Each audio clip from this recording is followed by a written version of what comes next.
தமிழில் தான் வீடியோ வரும். ஒருவேளை ஆங்கிலத்தில் டப் செய்த ஆடியோவாக வந்தால் செட்டிங்ஸை மாற்றிக்கொள்ளவும். வெளிப்படுத்தின விசேஷம் என்கின்ற இந்த தொடரில் ஒரு தலைப்பின் கீழாக ஆழமாக தியானித்து வருகின்றோம். இந்த 21வது எபிசோடில் கடைசியான 7வது சபையாகிய லவோதிகேயா சபைக்கு எழுதப்பட்ட கடிதம் பற்றியும், இயேசு அவர்களுக்கு என்னவெல்லாம் அறிவுரை வழங்கினார், எவற்றை கடிந்து கொண்டார், என்ன வாக்குத்தத்தங்கள் கொடுத்தார் என்பதை பற்றி விரிவாக பார்க்கலாம். நம் Bible wisdom Tamil WhatsApp channel link டிஸ்கிரிப்ஷனில் இருக்கின்றது. கிளிக் செய்து வாட்ஸ்அப்பிலும் இணைந்து கொள்ளுங்கள். ஒருவேளை நமது சேனல் நோட்டிபிகேஷன்ஸ் பற்றி யூடியூபிலேயே உங்களுக்கு வரவில்லை என்றால் பெல் பட்டனை கிளிக் செய்து ஆல் என்கின்ற ஆப்ஷனை செலக்ட் செய்து கொள்ளுங்கள். இந்த லவோதிகேயா சபைக்கான கடிதம் வெளிப்படுத்தல் 3ஆம் அதிகாரம் 14 முதல் 22 வசனங்களில் வருகின்றது. தங்களது சுயமான மன நிறைவில் காணப்பட்ட லவோதிகேயா சபையினரை தட்டி எழுப்பி தங்களது சுயங்களை தேவனிடத்தில் ஒப்புவித்து பூமிக்குரியவைகளை மாத்திரமல்ல ஆவிக்குரிய உயர்வான எல்லையையும் அடையும்படிக்கு இந்த சபையினருக்கு அறிவுரை கூறி தேவன் இந்த கடிதத்தை எழுதியிருப்பதை நாம் பார்க்க முடிகின்றது. முதலாவதாக இயேசுவை குறித்ததான விளக்கம் பற்றி 3ஆம் அதிகாரம் 14ஆம் வசனத்தில் வருகின்றது. லவோதிகேயா சபையின் தூதனுக்கு நீ எழுத வேண்டியது என்னவெனில், உண்மையும் சத்தியமும் உள்ள சாட்சியும் தேவனுடைய சிருஷ்டிக்கு ஆதியுமாக இருக்கின்ற ஆமேன் என்பவர் சொல்கின்றதாவது என்று வருகின்றது. இந்த லவோதிகேயா பட்டணமானது தற்போது எஸ்கி ஹிசார் என்று அழைக்கப்படுகின்றது. எஸ்கி ஹிசார் என்றால் பழமையான கோட்டை என்று அர்த்தம். இந்த லவோதிகேயா பட்டணமானது பொருளாதாரத்தில் மற்ற பட்டணங்களை விட சிறந்து விளங்கியது. வங்கி, கருப்பு நிற கம்பளி தயாரிப்பு மற்றும் உடல்நல மருத்துவம் போன்றவற்றிற்கு மிகவும் பெயர் பெற்றதாக விளங்கியது. ஒரு காலகட்டத்தில் பயங்கரமான நிலநடுக்கம் இந்த பட்டணத்தை தாக்கியது. ஆனால் இந்த பட்டணவாசிகள் அனைவரும் பண செல்வாக்கு உடையவர்களாக இருந்தபடியினால் இந்த லவோதிகேயா பட்டணத்தை மறுபடியும் அவர்கள் கட்டி எழுப்பினர். ஆண்டவராகிய இயேசு கிறிஸ்து தம்மை ஆமேன் என்பவராக இந்த சபைக்கு வெளிப்படுத்தினார். உண்மையும் சத்தியமும் உள்ள சாட்சியும் என்று கூறுவது லவோதிகேயா சபையின் தற்போதைய நிலைமைக்கு இயேசு உண்மையுள்ள சாட்சியாக இருக்கின்றார் என்பது அர்த்தம். பொதுவாக இந்த சபையினர் தங்களது நலனை காத்து கொள்ளும் காரியங்களை செய்வதிலும் சொல்வதிலும் மட்டுமே வெறுமனே நற்பெயரை பெற்றிருந்தனர். ஆனால் இயேசுவோ உண்மையை வெளிப்படையாக பேசினார். இதனால்தான் உண்மையுள்ள சாட்சி என்று கூறுகின்றார். ஆதியுமாக இருக்கின்றவர் என்று கூறும்போது ஆதி முதல் இருக்கின்றவரும் எல்லாவற்றையும் சிருஷ்டிக்க அவர் காரணமாக இருந்தவர் என்பதையும், எல்லாவற்றையும் நிறைவு செய்யவும் நியாயம் தீர்க்கவும் அதிகாரம் உடையவருமாக இருக்கின்றார் என்று யோவான் 1:1, கொலோசேர் 1:16 வசனத்தின் மூலம் நாம் அறிந்து கொள்ள முடிகின்றது. இந்த லவோதிகேயா பட்டணத்தார் தயாரிக்கின்ற திறன் உள்ளவர்களாக மட்டுமே காணப்பட்டனர். ஆனால் இயேசு மட்டுமே சிருஷ்டிகராக இருக்கின்றார். அடுத்ததாக இந்த சபையை கடிந்து கொள்ளுதல் பற்றி 3ஆம் அதிகாரம் 15 முதல் 17 வசனங்களில் பார்க்க முடியும். உன் கிரியைகளை அறிந்திருக்கின்றேன்.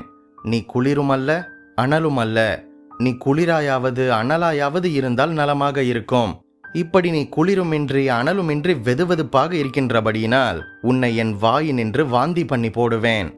நீ நிர்பாக்கியம் உள்ளவனும் பரிதபிக்கப்படத்தக்கவனும் தரித்திரனும் குருடனும் நிர்வாணியுமாக இருக்கின்றதை அறியாமல் நான் ஐஸ்வர்யவான் என்றும் திரவிய சம்பன்னன் என்றும் எனக்கு ஒரு குறைவும் இல்லை என்று சொல்லுகின்றபடியினால் என்று சொல்லப்படுகின்றது.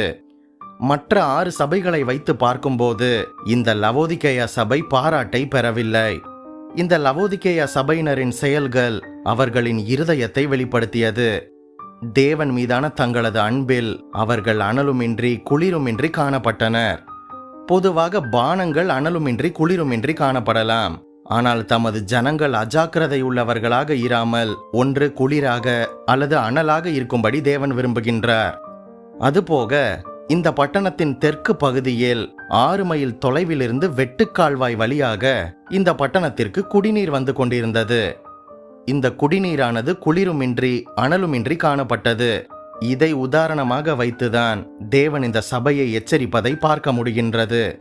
கொலோசையர் 4:13 வசனத்தின்படி இந்த லவோதிகேயா பட்டணத்திற்கு அருகாமையில் இருந்த பட்டணமாகிய எராப்போலிலிருந்து ஊற்று தண்ணீர் வெட்டுக்கால்வாய் வழியாக லவோதிகேயாவிற்குள் வந்தது. இந்த நீரானது சூடானதும் மருத்துவ குணம் கொண்டதாகவும் இருந்தது. ஆனால் இந்த நீரானது லவோதிகேயா பட்டணத்திற்குள் நுழைந்தபோது தனது வெப்பத்தையும் மருத்துவ குணத்தையும் இழந்திருந்தது. ஏனென்றால் இந்த வெட்டுக்கால்வாயானது கொலோசே பட்டணம் வழியாக வந்தபடியினால் தனது வெப்பம் மற்றும் மருத்துவ குணத்தை இழந்தது. காரணம், இந்த கொலோசே பட்டணத்தின் குடிநீரானது மிகவும் குளிருள்ளதாக காணப்பட்டது. எனவே இந்த 2 தண்ணீர்களும் கலந்து லவோதிகேயாவிற்குள் வந்தது என்று சொல்லப்படுகின்றது. இப்படியாக தேவன் தம்முடைய ஜனங்கள் அனைவரும் உலகத்திலும் அவரிலும் பாதி பாதி கலந்திருக்க விரும்பவில்லை. மாறாக மக்கள் பூரணமாக தங்களை அவருக்கு ஒப்புக் கொடுத்து உலகத்தை விட்டு பிரித்தெடுக்கப்பட்ட வாழ்க்கை வாழ வேண்டும் என்று விரும்புவதை மத்தேயு 6:24, 1 யோவான் 2:15-16, யாக்கோபு 4:4 வசனத்தில் பார்க்கின்றோம். உலகத்திற்கும் தேவனுக்கும் பாதி பாதி கொடுப்பது ஆபத்தான ஒன்று. அந்த காலத்தில் நிக்கோலாய் மதஸ்தினரும் இப்படித்தான் போதித்தனர். விசுவாசிகள் உலகத்தை அனுபவித்துக் கொண்டே தேவனையும் பின்பற்றலாம் என்று இந்த நிக்கோலாய் மதஸ்தர் போதித்து வந்தது அவர்களது உபதேசமாக இருந்தது என்பது குறிப்பிடத்தக்கது. இந்த லவோதிகேயா சபையினரும் தங்களுக்கு எல்லாமே இருக்கின்றது என்கின்ற பண திமிரில் ஆவிக்குரிய வாழ்க்கையில் குறை உள்ளவர்களாக, தரித்திரராக காணப்படுவதை தேவன் கடிந்து கொள்கின்றார். மூன்றாவதாக இந்த சபைக்கு சொல்லப்பட்ட அறிவுரை பற்றி 3ஆம் அதிகாரம் 18-19 வசனங்களில் பார்க்க முடியும். நீ ஐஸ்வர்யவானாகும்படி நெருப்பிலே புடமிடப்பட்ட பொன்னையும் உன் நிர்வாணமாகி அவலட்சணம் தோன்றாதபடிக்கு நீ உடுத்திக் கொள்வதற்கு வெண் வஸ்திரங்களையும் என்னிடத்திலே வாங்கிக் கொள்ளவும் நீ பார்வையடையும்படிக்கு உன் கண்களுக்கு களிக்கம் போடவும் வேண்டும் என்று உனக்கு ஆலோசனை சொல்லுகின்றேன் என்று சொல்லப்பட்டிருக்கின்றது. நான் நேசிக்கின்றவர்கள் எவர்களோ அவர்களை கடிந்து கொண்டு சிட்சிக்கிறேன். ஆகையால் நீ ஜாக்கிரதையாக இருந்து மனம் திரும்பு என்று சொல்லப்பட்டிருக்கின்றது.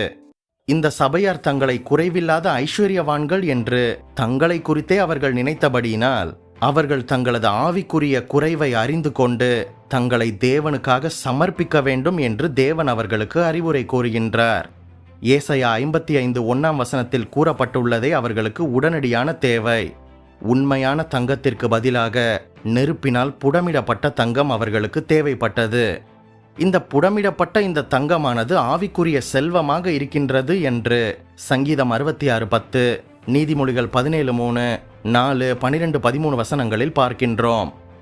அதுபோக இந்த லவோதிகேயா பட்டணத்தில் தயாரிக்கப்பட்ட கருப்பு நிற கம்பளி ஆடைக்கு பதிலாக வெண் வஸ்திரமாகிய நீதியை அவர்கள் பெற்றுக்கொள்ள வேண்டும் என்று வெளிப்படுத்தல் 19:8 வசனத்தின்படி அவர்களுக்கு அறிவுரை வழங்கப்பட்டது. இந்த பட்டணத்தில் தயாரிக்கப்பட்டு வந்த கண் மருந்திற்கு பதிலாக அவர்களுக்கு கலிங்கம் தேவை. அதாவது ஆவிக்குரிய கண்களுக்கான மருந்தாகிய தேவ வசனங்களை அவர்கள் பெற்றுக்கொள்ள வேண்டும் என்று தேவன் அவர்களுக்கு அறிவுரை கூறுவதை யோவான் 9:6, 1 யோவான் 2, 20, 27 வசனங்களின் மூலம் அறிந்து கொள்ள முடியும். கடைசியாக இந்த சபைக்கு சொல்லப்பட்ட வாக்குத்தத்தம் பற்றி 3ஆம் அதிகாரம் 20 முதல் 22 வசனங்களில் பார்க்க முடியும். இதோ வாசற்படியிலே நின்று தட்டுகின்றேன். ஒருவன் என் சத்தத்தை கேட்டு கதவை திறந்தால் அவனிடத்தில் நான் பிரவேசித்து அவனோடே போஜனம் பண்ணுவேன், அவனும் என்னோடே போஜனம் பண்ணுவான். நான் ஜெயம் கொண்டு என் பிதாவினுடைய சிங்காசனத்திலே அவரோடே கூட உட்கார்ந்தது போல ஜெயம் கொள்ளுகின்றவன் எவனோ அவனும் என்னுடைய சிங்காசனத்தில் என்னோடே கூட உட்காரும்படிக்கு அருள் செய்வேன். ஆவியானவர் சபைகளுக்கு சொல்லுகின்றதை காதுள்ளவன் கேட்க கடவன் என்று எழுது என்று கூறியிருக்கின்றார். இதோ வாசற்படியில் நின்று தட்டுகின்றேன் என்று கூறப்பட்டிருப்பது அவர்களுக்கு பக்கத்தில் நின்று கதவை தட்டுகின்றார் என்பதை நமக்கு விளங்க செய்கின்றது. வீட்டிற்குள் இருப்பவர்களுக்கும் வாசற்படியில் நிற்கின்ற நபருக்கும் இடையே அதிக தூரம் இல்லை அல்லவா? அவர்களுக்கு இடைப்பட்ட தூரமானது ஒரு கதவு மட்டுமே. இதிலிருந்து தேவன் மிக அருகாமையில் நிற்கின்றார் என்பது புரிகின்றது. முதலாவதாக வாசல் படியில் நிற்கின்றார், இரண்டாவதாக தட்டுகின்றார். இந்த கதவை தட்டி கூப்பிடுதல் என்பது தட்டுகின்ற நபரின் கேரக்டரை காண்பிக்கின்றது.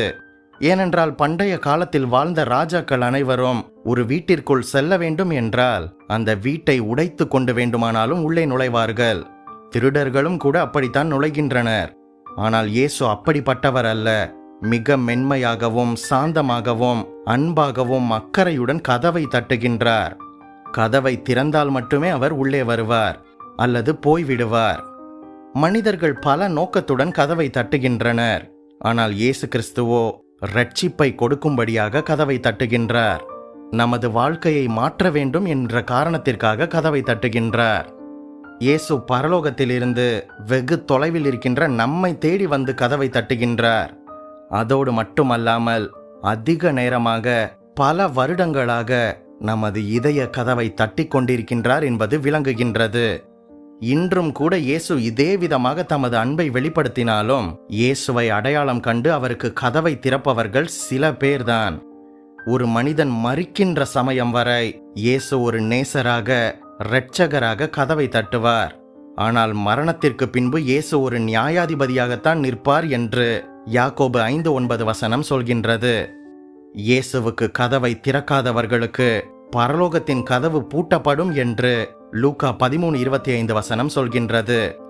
இந்த லவோதிக்கேயா சபையினருக்கு இயேசு நேசராக நின்று அவர்களின் கதவை தட்டுகின்றார் என்றால் அவர்களுக்கு ஏதோ கூற விரும்புகின்றார். இரண்டாவதாக, இதயத்திற்குள் பிரவேசிக்க விரும்புகின்றார் என்று சொல்லும்போது, இந்த சபையில் ரட்சிக்கப்படாதவர்களும் கூட இருந்திருக்கலாம். அவர்களின் இருதயத்தில் அவர் வர வேண்டும் என்று, அவர்களை ரட்சிக்க வேண்டும் என்று ஆசைப்படுகின்றார் என்பதும் புரிந்து கொள்ள முடிகின்றது. அடுத்ததாக 21 கூறப்பட்டிருக்கின்ற பிதாவினுடைய சிங்காசனம் என்பது இந்த வசனத்தில் 2 சிங்காசனங்களாக கூறப்பட்டிருக்கின்றது. பிதாவின் சிங்காசனம், எனது சிங்காசனம் என்று இயேசு 2 சிங்காசனங்களை கூறுகின்றார். ஆனால் வெளிப்படுத்தின விசேஷம் 22:1 வாசிக்கும் போது ஒரே ஒரு சிங்காசனத்தை மட்டுமே நாம் பார்க்கின்றோம். ஆக இரண்டுமே ஒரே சிங்காசனம் என்பதை நாம் புரிந்து கொள்ள முடியும். 22:1 தேவனும் ஆட்டுக்குட்டியானவரும் இருக்கின்ற சிங்காசனம் என்று ஒருமையில் கூறப்பட்டிருக்கின்றது. சிங்காசனங்கள் என்று கூறவில்லை. ஆனால் இந்த வெளிப்படுத்தல் 3:21 2 வேறு சிங்காசனங்கள் கூறப்பட்டிருக்கின்றது. இந்த வசனத்தில் கூறப்பட்டிருக்கின்ற 2 சிங்காசனங்கள் என்பது பூமியிலே இயேசுவிற்கு கொடுக்கப்பட்டிருந்த மேசியாவின் சிங்காசனம். அதாவது 2 சாமுவேல் 7:13-16 தாவீதின் சிங்காசனமாக இருக்கின்றது. ஆனால் பரலோகத்தில் இருப்பது நித்திய சிங்காசனமாக இருக்கின்றது. இந்த சிங்காசனம் என்பது ஆளுகையை குறிக்கின்றதாக இருப்பது என்பதை வெளிப்படுத்தல் 5:10, 20, 4-6 மூலம் அறிந்து கொள்ள முடியும். இந்த பூமியில் நாம் இளவரசர்களாக இல்லாவிட்டாலும் கூட பரலோகத்தில் நாம் ராஜாக்களாக வாழப்போகின்றோம். மறுபடியும் 22 கடைசியாக இயேசு விருப்பம் இருக்கின்ற அனைவருக்கும் அழைப்பு கொடுக்கின்றார். இதை கேளுங்கள், விழித்துக் கொள்ளுங்கள் என்று கூறுகின்றார். இதுவே லவோதிக்கேயா சபைக்கு எழுதப்பட்ட கடிதமாக இருக்கின்றது. இந்த லவோதிக்கேயா சபைக்கு எழுதப்பட்ட கடிதம் நமக்கும் கூட நாம் எடுத்துக்கொள்ளலாம். நாம் இந்த உலகத்தில் எவ்வளவு பணக்காரர்களாக இருக்கின்றோம் என்பது மட்டுமல்லாமல், ஆவிக்குரிய செல்வங்களை பரலோகத்திலும் நாம் நமது சொத்துக்களை சேர்த்து வைக்க வேண்டும். நாம் இந்த உலகத்தில் வாழ்ந்தாலும் கூட இயேசுவுக்காக உண்மையான ஒரு வாழ்க்கையையும், மற்றவர்களுக்கு முன்பாக ஒரு சாட்சியான வாழ்க்கையையும் நாம் வாழ வேண்டும் என்பதை இந்த கடிதத்தின் மூலம் நாம் அறிந்து கொள்ள முடிகின்றது. இத்துடன் இந்த 7 சபைக்கு எழுதப்பட்ட கடிதங்கள் பற்றி நாம் பார்த்துவிட்டோம். அடுத்ததாக வெளிப்படுத்தின விசேஷத்தில் வருகின்ற அடுத்தடுத்த காரியங்களை குறித்து தியானிப்போம். நீங்கள் ஆசீர்வதிக்கப்பட்டவர்கள். நம் பைபிள் விஸ்டம் தமிழ் சேனலுக்கு சப்போர்ட் செய்யுங்கள். இந்த வீடியோவையும் நமது சேனலையும் உங்கள் கிறிஸ்தவ நண்பர்களுக்கு அறிமுகம் செய்யுங்கள். வெளிப்படுத்தின விசேஷம் என்கின்ற தொடரில் பழைய எபிசோடுகளை நீங்கள் பார்க்கவில்லை என்றால் டிஸ்கிரிப்ஷனில் லிங்க் இருக்கின்றது, பார்த்து கொள்ளுங்கள். மேலும் பல வேதாகம தகவல்களையும் சத்தியத்தையும் அறிய நம் சேனல் பிளேலிஸ்ட் பக்கத்திற்கு சென்று மற்ற வீடியோக்களையும் பாருங்கள். மறுபடியுமாக சொல்கின்றேன், நீங்கள் ஆசீர்வதிக்கப்பட்டவர்கள்.